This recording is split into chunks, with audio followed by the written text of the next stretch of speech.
Assalamualaikum warahmatullahi wabarakatuh. Yet again with Miss Ira.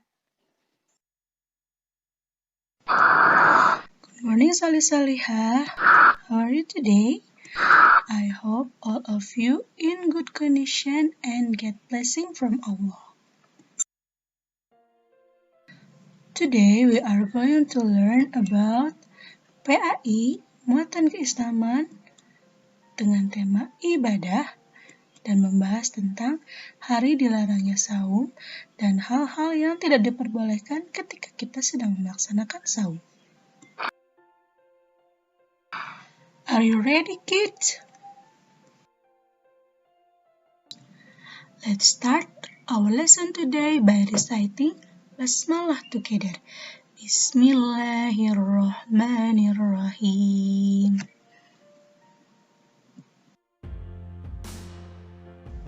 Saum atau puasa pada dasarnya merupakan ibadah yang baik dan memberikan banyak kebaikan serta manfaat, asal kita tahu ketentuannya dan dikerjakan dalam keadaan mampu.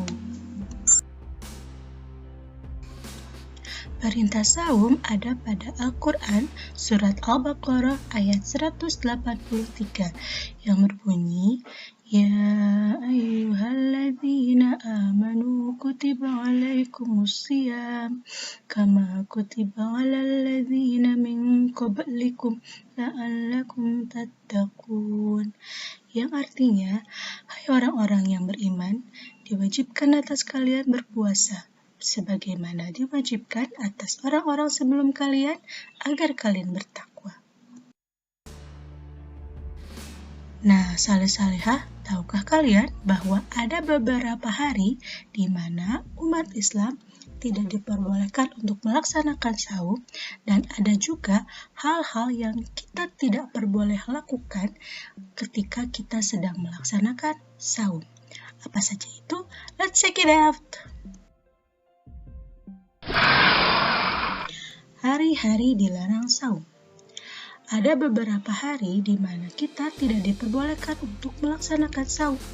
Di antaranya adalah pada hari raya Idul Fitri dan pada hari raya Idul Adha.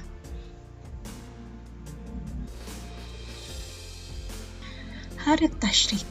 Hari Tasyrik adalah 3 hari setelah kita melaksanakan perayaan Idul Adha, yaitu pada tanggal 11, 12, dan 13 di bulan Zulhijjah. Disebut tasyrik karena pada hari itu kita sedang mendendeng atau menjemur daging kurban di terik matahari, dan pada hari ini juga kita masih diperbolehkan untuk menyembelih hewan kurban. Artinya, kita tidak diperbolehkan untuk melaksanakan saum. Setelah tadi kita mempelajari tentang hari-hari di mana kita tidak diperbolehkan untuk saum, sekarang kita akan membahas tentang hal-hal yang dilarang ketika kita saum. Yang pertama adalah sikat gigi. Sebenarnya sikat gigi ini boleh ketika kita sudah melaksanakan sahur ya, ataupun ketika kita sedang saum. Namun kita harus hati-hati, khawatir sikat giginya menjadi membuat kita batal. Mencicipi makanan ini juga diperbolehkan sebenarnya, tapi tidak ditelan syaratnya, hanya ditetel di ujung lidah saja dan diludahkan kembali. Berkumur-kumur juga sama ya, kita juga harus hati-hati agar tidak tertelan. Ini juga dibolehkan sebenarnya, tidak dilarang, tapi tetap hati-hati. Saum tanpa sholat wajib. Nah, ini pasti dilarang ya, karena jika kita melaksanakan saum tanpa melaksanakan sholat wajib, maka saum yang kita laksanakan menjadi sia-sia. Iba atau membicarakan orang lain tanpa tahu itu benar atau salah. Ini jelas tidak boleh. Muntah dengan sengaja, merokok, suntikan yang mengandung makanan ke dalam tubuh ini tidak diperbolehkan jika kita dalam keadaan sehat dan kuat melaksanakan saum. Menyengaja saum ketika sedang haid atau nifas. Ini diperuntukkan untuk wanita yang sudah haid dan juga baru melahirkan. Jima ini diperuntukkan untuk suami dan istri. Emosi yang berlebihan ini juga tidak diperbolehkan ketika kita sedang saum, karena bisa mengurangi bahkan menghilangkan pahala yang akan diberikan oleh Allah.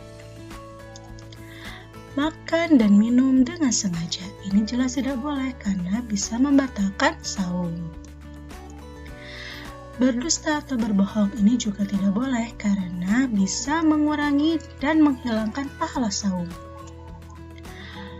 Melakukan kejahatan dan juga berbicara kotor atau kasar ini jelas tidak boleh ya, karena juga bisa menghilangkan pahala dari ibadah saum kita. Nah, itu adalah beberapa hal atau pekerjaan yang tidak kita boleh lakukan ketika kita sedang menjalankan ibadah saum. Nah, pesan Miss Ira pada pembelajaran hari ini adalah beribadahlah sesuai dengan yang diperintahkan dan dicontohkan oleh Allah Subhanahu wa Ta'ala juga Rasulnya, serta jauhilah apapun yang dilarang dan tidak dicontohkan Allah dan Rasulnya. Itu adalah pesan Miss hari ini. Our lesson have finished. For close our lesson today, let's say Alhamdulillah. Thank you for your attention. See you in the next lesson. Mudah-mudahan pembelajaran hari ini bisa difahami, bisa dikerjakan, dan juga bermanfaat untuk semuanya. Assalamualaikum warahmatullahi wabarakatuh.